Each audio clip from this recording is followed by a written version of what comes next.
que essa pandemia não tá fácil pra ninguém. A professora tá simplesmente com saudades. O cheirinho do macarrão com sardinha. Três conchas de galinha, filho. Ô, Aliás, a primeira coisa que eu vou fazer é comer o macarrão com sardinha.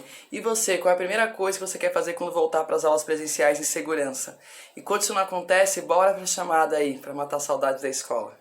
Atenção para chamar! O que mexe no celular? O da bagunça! O que dorme?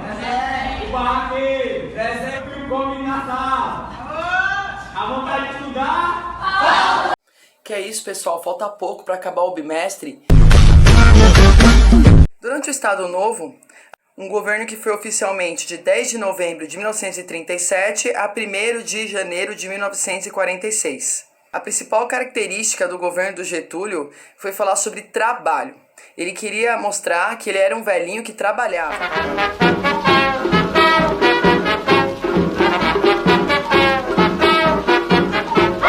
Bota o retrato do velho outra vez, bota no mesmo lugar.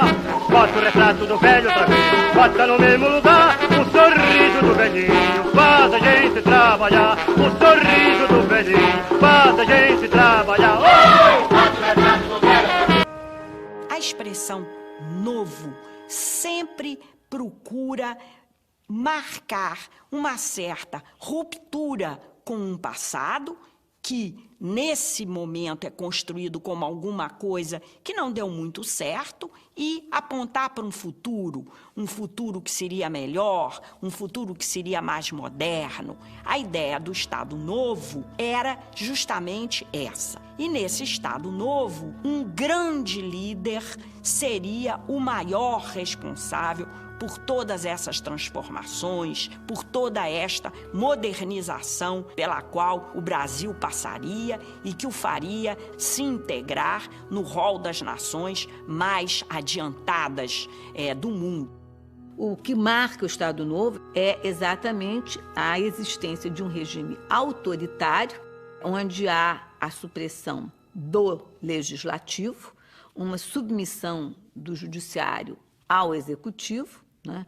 E um executivo extremamente forte, né? Concentrado nas mãos de Vargas, que tem nos estados, né, os seus representantes escolhidos, os interventores. Efetivamente, a repressão durante o Estado Novo foi muito dura. Ele criou, então, o Ministério do Trabalho, da Indústria e do Comércio, em 26 de novembro de 1930.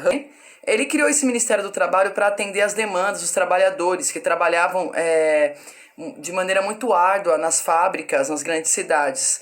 Esses trabalhadores, eles eram imigrantes e também brasileiros que ficavam horas insuportáveis dentro de fábricas, de maneiras insalubres, com muitas horas de trabalho, crianças também trabalhando nas fábricas, mulheres, não existia nenhum tipo de direito trabalhista, nenhum tipo de lei trabalhista.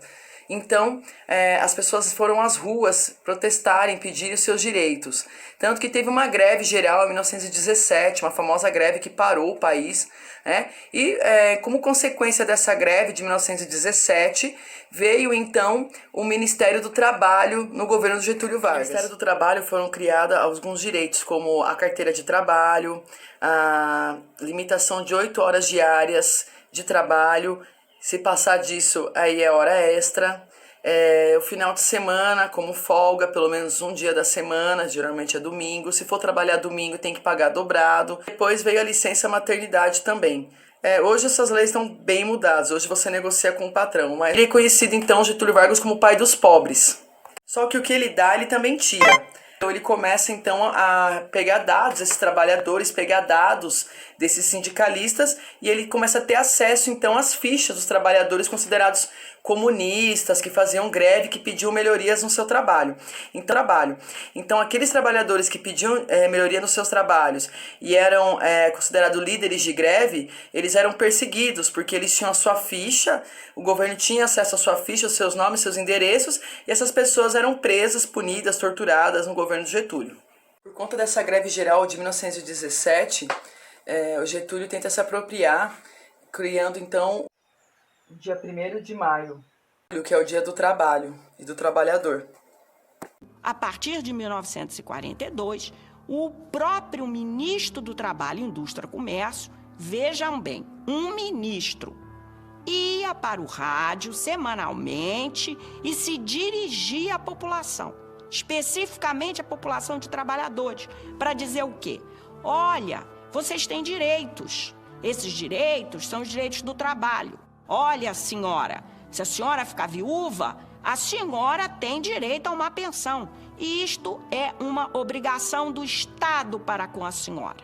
Esses programas eram irradiados em praças públicas. As cerimônias públicas do Estado Novo não foram poucas, foram muitas, na verdade. Há uma intenção de demonstrar a presença desse Estado, né, no mundo público, na rua, né, com muita frequência, e fazer com que as pessoas participem dessas atividades, né? E, nesse sentido, eu acho que há uma disseminação da imagem do Getúlio de uma forma impressionante. E sem dúvida, há uma prática para a construção dessa cultura cívica, que é a prática constante, né, de comemorar essa sociedade, né, comemorar essa condição política em público. Segundo muitos historiadores, a área rural também ficou bem desassistida no governo Vargas.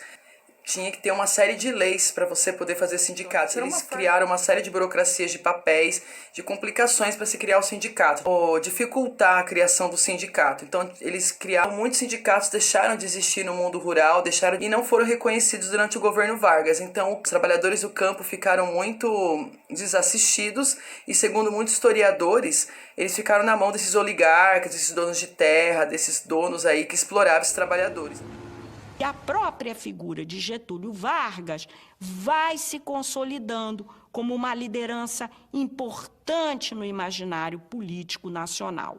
Tanto que, ao fim do Estado Novo, os trabalhadores temiam que a saída de Getúlio Vargas do poder pudesse implicar em perdas em relação àqueles direitos trabalhistas que haviam adquirido.